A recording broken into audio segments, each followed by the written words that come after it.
விளாத்திக்குளத்தோட MLA திரு மார்க்கண்டேயன் அவர்கள் காவல்துறையினரால் கைது செய்யப்பட்டு இப்போ 15 நாட்கள் அந்த நீதிமன்ற காவலில் வைக்கப்பட்டிருக்காங்க.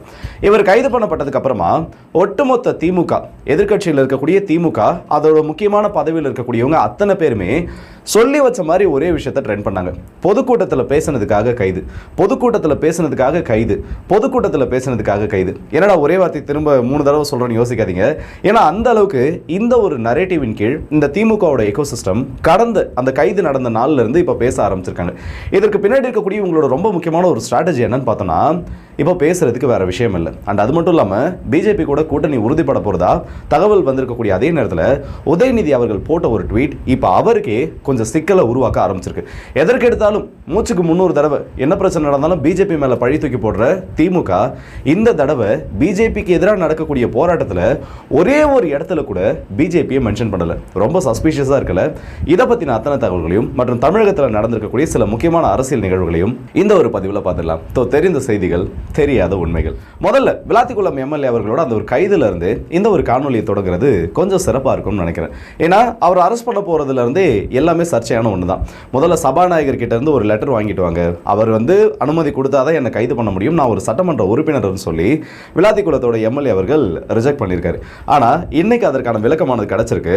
சபாநாயகர் அவர்கள் நேரடியா அந்த விளக்கத்தை கொடுத்திருக்காங்க. சட்டசபைக்கு உட்பட்ட அந்த ஒரு பகுதி இதெல்லாம் கைது பண்ணணும்னா மட்டும்தான் இவரோட பெர்மிஷன்ன்றது தேவை. அதாவது இவர் உத்தரவு கொடுத்தா மட்டும்தான் கைதானது பண்ணப்படணும். மற்றபடி ஒரு எம்எல்ஏவை முன்கூட்டியே கைது பண்றாங்கன்னா ஜஸ்ட் ஒரு இன்ஃபர்மேஷன், இந்த மாதிரி ஒரு பிரச்சனை இருக்கு, இவரை நாங்கள் அரெஸ்ட் பண்ண போறோம்னு சொல்லி ஜஸ்ட் ஒரு தகவல் கொடுத்தா போதும்ன்றதை இன்னைக்கு விளக்கமாக கொடுத்துருக்காங்க. அப்படி சொல்லி இவரால் கைதுல இருந்து தப்பிக்க முடிஞ்சதான்னு பார்த்தோம்னா அதுதான் கிடையாது. மாட்டிக்கிட்டாரு, அரெஸ்ட் பண்ணி கூட்டு போயிட்டாங்க. இவர் அரெஸ்ட் பண்ணி கூட்டு போனதுக்கு அப்புறமா திமுகவோட முன்னாள் அமைச்சர்களாக இருக்கக்கூடிய திரு அனிதா ராதாகிருஷ்ணன் மற்றும் கீதா ஜீவன் இவர் 2 பேருமே எஸ்பி ஆஃபீஸ்க்கு போயிட்டு இவரை எப்படி நீங்கள் அரெஸ்ட் பண்ணலாம், இவரை உடனடியாக ரிலீஸ் பண்ணணும், எப்படி இந்த மாதிரி ஜனநாயக படுகொலை நடக்குது, பொதுக்கூட்டத்திலே யாரும் பேசக்கூடாதா, ஆஹா ஓஹோன்னு சொல்லி வெளியில் நின்று போராட்டம் பண்ணாங்க. இதில் நடந்த பெரிய ஒரு ட்விஸ்ட் என்னன்னா, சரி ஓகே போராட்டம் தானே பண்ணுறீங்க, வாங்க ஜீப்பில் ஏங்க பேசிட்டே போகலான்னு சொல்கிற மாதிரி இவங்களை அரெஸ்ட் பண்ணி கூட்டு போக முயற்சி பண்ணப்பட்டப்போ கீதா ஜீவன் அவர்களை பாதியில் விட்டுட்டு அனிதா ராதாகிருஷ்ணன் ஐயா எனக்கு மயக்கம் வருது ஐயா, அந்த வீடியோலாம் பார்த்தோன்னா இப்போ ரொம்ப பெரிய அளவில் வைரல் ஆகிட்டு இருக்கு, அவங்கள மட்டும் தனியாக கோத்து விட்டுட்டு இவர் எனக்கு மயக்கம் வருதுன்னு சொல்லி காரில் ஏறி போயிட்டாரு. அரெஸ்ட் எல்லாம் நடந்து முடிஞ்சிருச்சு. இப்போ இவர் அரெஸ்ட் பண்ணது சரியான்னு கேட்டிங்கன்னா அவதூறு வழக்குக்காக அரெஸ்ட் பண்ணுறதுல யாருக்கும் பெருசாக உடன்பாடு கிடையாது. ஆனால் அந்த விமர்சனங்களானது எல்லை மீறுன்றப்போ வேற வழியும் கிடையாது. திமுகவினர் இதுக்கு இப்போ என்ன எதிர்வினை ஆற்ற ஆரம்பிச்சிருக்காங்கன்னா, அது எப்படி நீங்கள் அரெஸ்ட் பண்ணலாம், பொதுக்கூட்டத்தில் அவர் பேசிட்டாராம், என்ன பேசினாருன்றதை மென்ஷன் பண்ணல. ஒருவேளை யாருக்காச்சும் அவர் பேசுனது சரின்னு தோணுச்சா அந்த கிளிப்பை நீங்களே எடுத்து பாருங்க, உங்களுக்கு தெரியும். ஒரு முதலமைச்சரை பார்த்து விழா எலும்பு உடச்சிருவேன், உன் கையை காலெல்லாம் அதான் அந்த எலும்பெல்லாம் உடச்சிருவேன்னு சொல்றது எந்த விதத்திலையும் ஏற்றுக்கொள்ளக்கூடியது கிடையாது. இது விமர்சனமும் கிடையாது, இது பக்காவான ஒரு கொலை மிரட்டல். ஏன்னா ஒரு மனுஷனை பார்த்து இப்போ உங்களுக்கு எனக்கு ஏதோ ஒரு பேச்சு பேசிகிட்டு இருக்கோம், இல்லை உங்களை பார்த்து நான் ஏன்னா உன்னை நான் இதை பண்ணாமல் விட மாட்டேன், அதை பண்ணாமல் விட மாட்டேன், இப்படிலாம் சொல்கிறது என்ன மாதிரி இருக்குன்னு தெரியும். இப்போ உங்களை பற்றி அவன் கிடக்கிறான், அவன் அப்படிப்பட்டவன், இவன் கிடக்கிறான் இப்படிப்பட்டவன் பேசினா அது விமர்சனம். ஆனால் அதுவே அவன் இருக்கான் பாரு, அவன் கையை காலம் நான் உடைக்காமல் விட மாட்டேன், இதுக்கு பேர் கொலை மிரட்டல். இதை தான் அவர் பண்ணியிருக்காரு. இவங்க என்ன பண்ணிட்டாங்கன்னா, இப்போ ஆதவ் அவர்கள் பேசின திமுகவுக்கு எதிராக அமைச்சர் திரு ஆதவ் அர்ஜுன் அவர்கள் பேசிய அந்த வீடியோ, இன்னும் சில காணொலிகளில் அவர் பேசின காட்சிகள்லாம் இதெல்லாம் சிஎம் முட்டாள் சிஎம்னு சொல்லிட்டாரு, இதுக்கெல்லாம் ஏன் யாரும் பொங்கல, ஏன் யாரும் இதெல்லாம் கேள்வி கேட்கலன்னு சொல்லி அதெல்லாம் ட்ரெண்ட் பண்ணிட்டு இருக்காங்க. அவர் பேசினது அவதூறு. நீங்கள் அவதூறு வழக்கு தாராளமாக தொடுத்துருக்கலாம். அந்த அவதூறு வழக்கை தொடுக்கிறதுக்கு உங்களுக்கான கால அவகாசமும் இருந்துச்சு. ஆனால் இவர் பண்ணியிருக்கிறது கொலை மிரட்டல். கொலை மிரட்டலுக்கான வழக்கு போட்டிருக்கப்போ பொதுக்கூட்டத்தில் பேசினாருக்காக கைது பண்ணியிருக்காங்க. நாங்கள் பொதுக்கூட்டத்தில் எதிர்க்கட்சிகள் அரசை விமர்சிக்காம வேற என்ன பண்ண முடியும் கேள்வியை திரு உதயநிதி அவர்கள் கேட்டிருக்காரு. அவருக்கு இது புரியலையா இல்லை புரிஞ்சும் புரியாத மாதிரி இருக்காரான்னு தெரியல. விமர்சனம் வேறு, கொலை மிரட்டல் வேறு, ரெண்டுத்துக்கு வித்தியாசமானது இருக்கு. இப்போ இவர் அரெஸ்ட் பண்ணி முடிச்சதுக்கு அப்புறமா அவரோட மகன் அவர்கள் ஒரு பிரஸ் மீட்டை கொடுக்குறாரு. பிரஸ் மீட்ல என்ன சினாரியோனே தெரியாம திடீர்னு பார்த்தோன்னா பிரெயின் தான் பவர் ஹவுஸ் அது இதுன்ற மாதிரி சில வார்த்தைகளை பேசுறாரு. அந்த வீடியோ நான் முன்னாடி போடுறேன், பாருங்க. பார்த்து முடிச்சதுக்கு அப்புறம் சொல்றேன். மூளை தான் உடம்பு எல்லாத்தையுமே டிசைட் பண்ணுது. அந்த மூளையான நாட்டுக்கு இருக்கக்கூடிய அந்த நாட்டுடைய சட்டமன்றம், அந்த சட்டமன்றத்துக்குள்ள எல்லா எம்எல்ஏக்களையும் அடைச்சு வைக்கணும் அப்படின்னு இந்த முதலமைச்சர் சொல்றாருன்னா, அப்ப இந்த சட்டமன்ற இதை கைப்பற்றி அவர்கள் சட்டங்கள் என்ன நினைக்கிறார்களோ அந்த சட்டங்களை எல்லாம் நிறைவேற்றலாம் பண்ணணும்னு நினைக்கிறாங்க. அவரோட அந்த வீடியோ பார்த்துருப்பீங்க. Brain is the powerhouse of the body. உடம்புக்கே பிரெயின் தான் பவர் ஹவுஸ்னு பேசி முடிச்சிட்டிங்களா? பிரெயின் ஒரு பாடியோட பவர் ஹவுஸ் கிடையாது. இன்னும் உங்களுக்கு புரியுற மாதிரி சொல்கிறேன். Brain is not the powerhouse of the body. Liver is the powerhouse, metabolic powerhouse of the body. And அது மட்டும் இல்லாமல் செல்லுலார் லெவலில் நீங்கள் பார்க்கணுன்னா mitochondria is the powerhouse of the body. இதை ஒரு 12th பயாலஜி குரூப் படிக்கிற பையனை வேணாம், அது கூட வேணாம், ஒரு 6th இல்லை 7th படிக்கிற பயாலஜி படிக்கிற பையனை கூட்டி கேட்டால் கூட இந்த ஒரு வார்த்தையை இதுக்கான பதில் அவன் சொல்லிடுவான். ஆனால் ப்ரெஸ் மீட்டை கூட்டி இந்த அளவுக்கு தப்பாக பேசணுன்றது எதற்காகன்றது தெரியல. அண்ட் இவங்க எல்லாம் இதை வந்து திமுகவினர் வந்து ஃபயர் விட்டுட்டு இருக்காங்க. இங்கே பாருங்க எப்படி வந்து ஒரு வார்த்தையை பேசியிருக்காரு. ஏன்னா அதில் அவர் என்ன பேசிட்டாருன்னா, சிஎம் சார் உங்கள் பையன் தான் உங்கள் கூட இல்லைன்னு, அதாவது அவரோட பர்சனல் லைஃப்பை பற்றி பேசுகிறாராம், உங்கள் பையன் வந்து உங்கள் கூட இல்லைன்னு. உடனே வந்து இந்த திமுகவோட எக்கோசிஸ்டமில் இருக்கக்கூடிய பெரும்பான்மையான நபர்கள் இந்த பாக்டீரியா அது இதுன்னு எல்லாம் என்ன பண்ணிருச்சாங்கன்னா இதுக்கு வந்து ஃபயர் விட ஆரம்பிச்சிட்டாங்க. பாருங்க எப்படி வந்து ப்ரெஸ்ஸை ஹேண்டில் பண்ணுறாரு, ப்ரெஸ்ஸுக்கு எப்படி பதில் சொல்கிறாரு. இதுக்கெல்லாம் வந்து ஃபயர் விடக்கூடாது, வெக்கப்படணும். ஏன் தெரியுமா?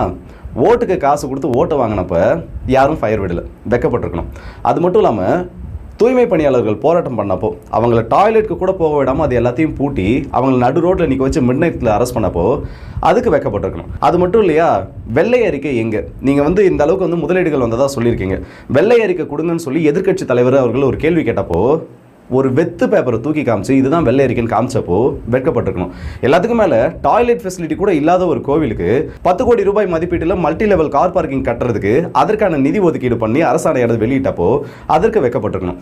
இதை விட்டுட்டு ஒருத்தரை பற்றி, அதுவும் சிஎம் போஸ்டிங்கில் இருக்கிறவருக்கு கொலை மிரட்டல் விடுத்து அந்த கொலை மிரட்டலில் கைதானவருக்கு சப்போர்ட் பண்ணுற விதமாக அவருடைய மகன் வந்து சிஎம் அவர்களோட பர்சனல் லைஃப்பை பற்றி பேசுறதுக்கு ஃபயர் விடக்கூடாது, வெட்கப்படணும். ஆனால் இதெல்லாம் உங்களுக்கு புரியுமான்னு கேட்டிங்கன்னா கண்டிப்பாக புரியாது. இவங்களோட இந்த ஒரு டோனை நீங்கள் பார்த்தீங்கனாலே தெரியும். அதாவது பார்த்தோன்னா அவங்க வந்து வசமாக மாட்டிக்கிட்டாங்க. இவர் பேசுனது வந்து எந்த அளவுக்கு வைரல் ஆகிடுச்சு, எந்த அளவுக்கு எதிர்ப்புகளை அது சம்பாதிச்சுன்றது தெரியும். டிஃபெண்ட் பண்ணுறதுக்கு வேறு வழி இல்லை. என்ன பண்ண முடியும்? எங்க அவர் வந்து விமர்சனம் பண்ணாருன்னு சொல்லுவீங்களா? வீடியோ எவிடன்ஸ் இருக்குது. இல்லைங்க அவர் வந்து பொதுவாக தான் பேசினார்னு சொல்லுவீங்களா? வீடியோ எவிடன்ஸ் இருக்குது.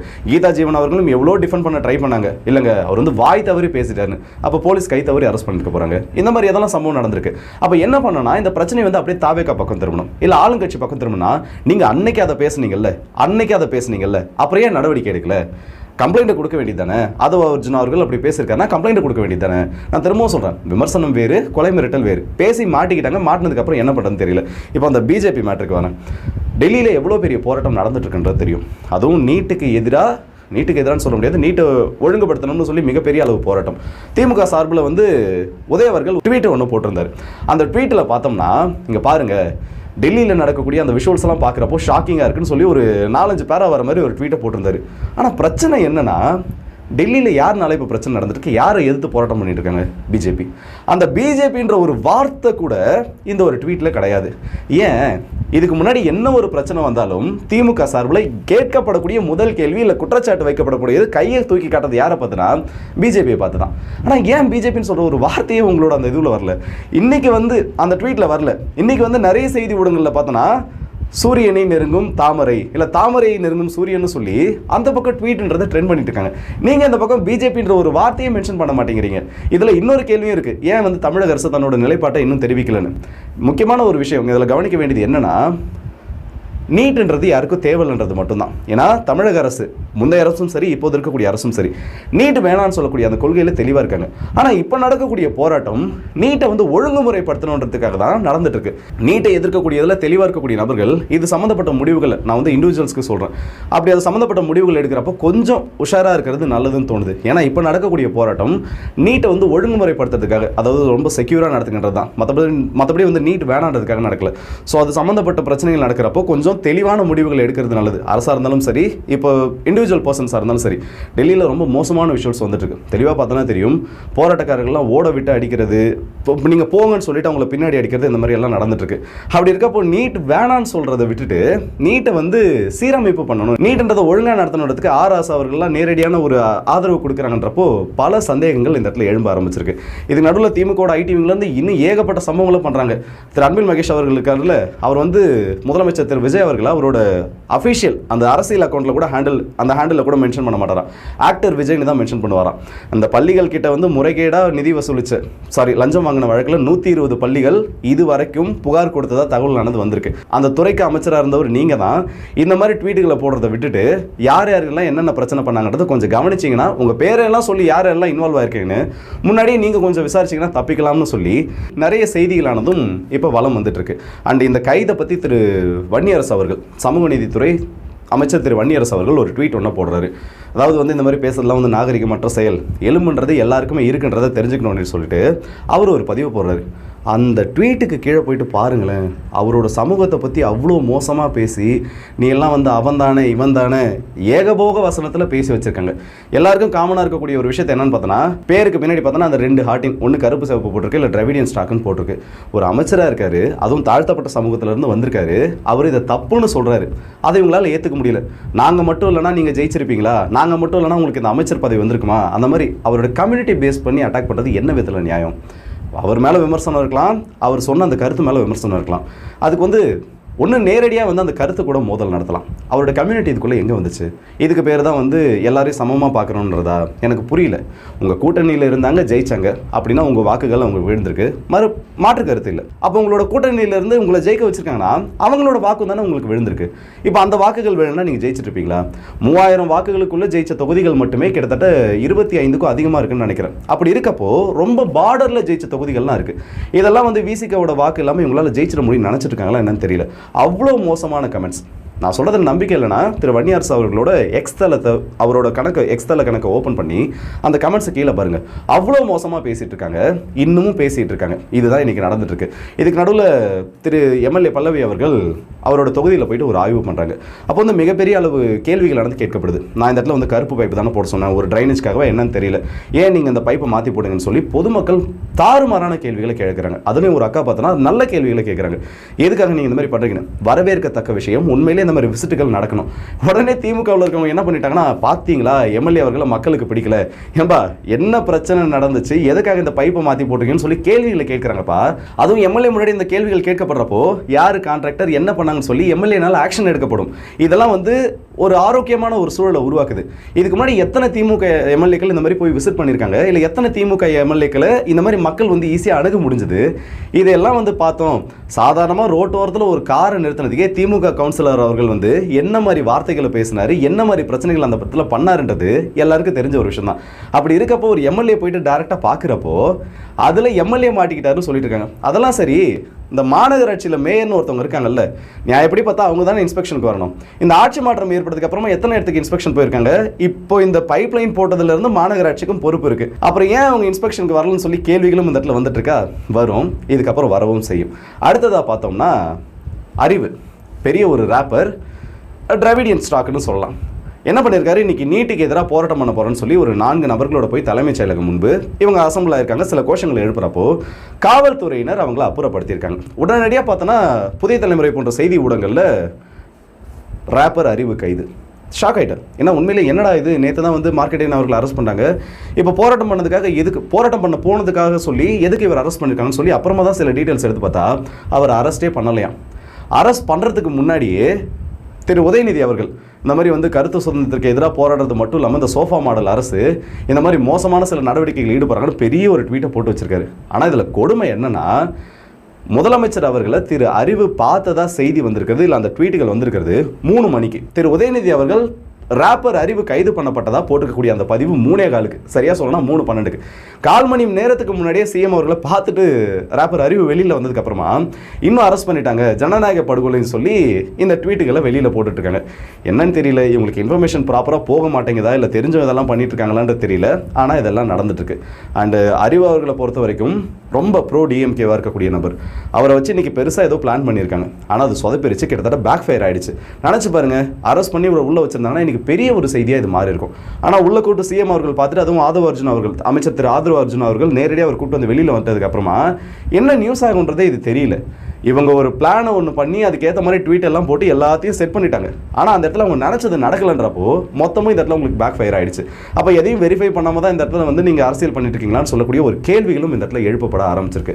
அண்ட் ரொம்ப கவனிக்க வேண்டிய ஒரு விஷயம் என்னன்னா, திரு மார்க்கண்டேயன் அவர்களோட கைது. ஏன்னா இவங்க பேசுறதெல்லாம் பார்த்தோன்னா அந்த விரக்தியில் பேசுகிற மாதிரி தான் இருக்குது. ரொம்ப நாளாக எதிர்பார்த்துருக்கக்கூடிய ஒரு விஷயம் நடக்கும்னு சொல்லி 5 வருஷத்துக்கு அப்புறம் நம்ம ஆட்சி தான் வரப்போகுது. திரும்ப இதற்காக எல்லா அரேஞ்ச்மெண்ட்ஸையும் பண்ணிவிட்டு திடீர்னு பார்த்தோன்னா எலெக்ஷன் அன்றைக்கி காலையில் ஒரு 9 மணிக்கெல்லாம் என்ன லைட்டாக கவுது, அப்போ முடிச்சு விட்டீங்களான்னு மொத்தமாக சொல்லக்கூடிய அளவுக்கு ஆட்சி மாற்றம் ஏற்படும் யாரும் எதிர்பார்க்கல. அந்த ஆட்சி மாற்றம் ஏற்படுறப்போ அதை உங்களால் ஏற்றுக்கவும் முடியல. அதோட ஒரு வெளிப்பாடாக தான் இது எல்லாமே நடந்துட்டுருக்கு. எம்எல்ஏக்கள் நாகரிகமாக பேச வேண்டும், அமைச்சர்களும் சரி முதலமைச்சரும் சரி நாகரிகமாக பேச வேண்டும். அப்படி இருக்கப்போ இந்த அளவுக்கு கொலை மிரட்டல் விடுக்கக்கூடிய அளவுக்கு, இதெல்லாம் கொலை மிரட்டல் தான், ஏன்னா விமர்சனம்ன்றது வேற, கொலை மிரட்டல்ன்றது வேற. அப்படி கொடுக்குறப்போ அதுக்கான ஆக்ஷன் எடுக்கப்படுறப்போ அவர் தியாகி ரேஞ்சுக்கு தூக்கி காட்டுறதுல என்ன விதமான பாலிடிக்ஸ்ன்றது எனக்கு தெரியல.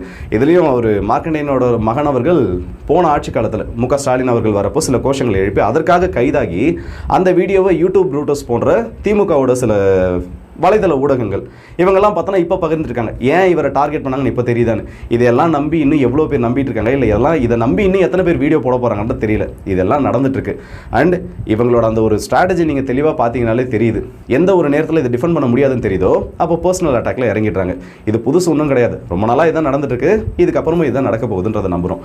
அண்ட் ரொம்ப தாவேக அரசோட இந்த ஒரு கைதை பற்றி பேசுகிறப்போ இதுக்கு கண்டிப்பாக ஆக்ஷன்றது எடுக்கப்படணும். ஏன்னா அடுத்த ஒரு கேள்வி, ஏன்பா உங்கள் சிஎம்ஏ வந்து ஒருத்தர் இப்படி பேசுகிறாரு, சட்டசபையில் வச்சு நீங்களை பூட்டிடுவியா, அதை பண்ணிடுவா, இதை பண்ணிடுவா, கைகால உடை பண்ணு, அவர் மேலே ஆக்ஷன் எடுக்கலனா அவர் மேலேயே ஆக்ஷன் எடுக்க முடியல, எப்படி இந்த மக்களை நீங்கள் காப்பாற்ற போறீங்கன்னு சொல்லி நேச்சுரலாகவே ஒரு கேள்வி வரும். ஸோ இதெல்லாம் வந்து இந்த பொலிட்டிக்ஸில் ரொம்ப பெரிய ஒரு கேம் பிளானாக மாறிட்டு இருக்கு. அரெஸ்ட் ஆகிறதுக்கு முன்னாடி ஒரு பேச்சு, அரெஸ்ட் ஆனதுக்கு அப்புறமா இல்லை உங்களை அரெஸ்ட் பண்ணிட்டு மிரட்டுறப்போ எனக்கு பிபி சுகர் இருக்குன்னு சொல்லி இப்படி ஒரு பேச்சு.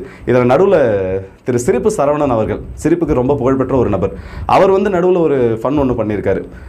ராப்பர் அறிவு அவர்கள் ரிலீஸ் பண்ணப்பட்டு தான், சாரி கைதே பண்ணப்படலை, இவர் நம்ம இந்த சிஎம் பார்த்துட்டு வீட்டுக்கு போகிறான்னு சொல்லி ஒரு செய்தி வருது. அதை ரீபோஸ்ட் பண்ணி ஒரு ட்வீட் ஒன்று போட்டிருக்காரு. இங்கே பார்த்தீங்களா, திரு உதயநிதி அவர்கள் கொடுத்த ப்ரெஷர்னால தான் இவர் அரெஸ்ட் பண்ணப்பட்டிருக்காரு. சார் முதல்ல நல்லா பாருங்கள் சார், அரெஸ்டே ஆகலை, கோஷம் போட போயிருக்காங்க, நீங்கள் அரெஸ்ட் பண்ணுவாங்கன்னு நினச்சி தான் போயிருப்பீங்க, இதை வச்சு 2 நாளைக்கு அரசியல் பண்ணலான்னு. ஆனால் அது நடக்கலை. அரெஸ்ட் ஆகிறதுக்கு முன்னாடி அவர் சிஎம் பார்த்துட்டு வெளியிலே போயிட்டாரு. அவர் வீட்டுக்கே போயிட்டு இருப்பார் போல. இன்னும் உட்காந்து நீங்கள் உதயநிதி அவர்கள் கொடுத்த ப்ரெஷர்னால தான் இவர் அரெஸ்ட் ஆகலன்றதை போட்டுட்டு இருக்கீங்க. என்ன நடந்துட்டு இருக்குன்னு ஒன்றும் புரியல. நமக்கு தான் வந்து செய்திகள் புரியலையா, இல்லை அவங்க தான் புரியாமல் பேசிட்டு இருக்காங்கன்னு தெரியல. ஸோ இதை பற்றி உங்களோட கருத்துக்கள் என்னன்னு சொல்லி மறக்காமல் கமெண்ட் செக்ஷனில் சொல்லுங்கள். குறிப்பாக சொல்லணும்னா, ஒரு விஷயம் நடந்துருச்சு, சரி ஓகே, தவறு நடந்துருச்சுன்னா அதோட வேலை முடிஞ்சது. ஆனால் அதை விட்டுட்டு அதை டிஃபெண்ட் பண்ணுறதுக்காக ஏகப்பட்ட கருத்துக்களை இந்த திமுக பேசி அவங்களாவே மாட்டிட்டு இருக்காங்க. ஒவ்வொரு இன்சிடென்ட்லையும் அது நடக்குது. அண்ட் குறிப்பாக சொல்லணும்னா, இந்த ஒரு சம்பவத்தில் மார்க்கண்டேயன் அவர்கள் பேசுனது தவறு, மிரட்டக்கூடிய தோணியில் பேசுனது உண்மை, அதுக்கான எவிடன்ஸ் இருக்குது. இதில் இன்னும் அல்டிமேட்டான சம்பவம் என்னென்னா, நாம் தமிழர் கட்சியை சார்ந்த சில தம்பிகள் எல்லாம் இதை டிஃபெண்ட் பண்ணிட்டு இருக்காங்க. இது எந்த வகையில் ஒரு லாஜிக்கு, இல்லை எந்த வகையில் அவர் பேசுனது சரின்னு தெரியல. ஒருவேளை அவர் பேசுனது உங்களுக்கு சரின்னு பட்டுச்சுன்னா அது கமெண்ட்ஸில் சொல்லுங்கள். இல்லை அவர் பேசுனது தப்பு தானா, அதற்கான காரணம் என்னன்னு மறக்காமல் கமெண்ட்ஸில் சொல்லுங்கள். ஸோ தெரிந்த தகவல்கள், தெரியாத உண்மைகள். ஸோ அடுத்த காணொலியில் காண்போம். அதுவரை வந்து விடைபெறுவது உங்கள் ராஜேஷ் கண்ணன்.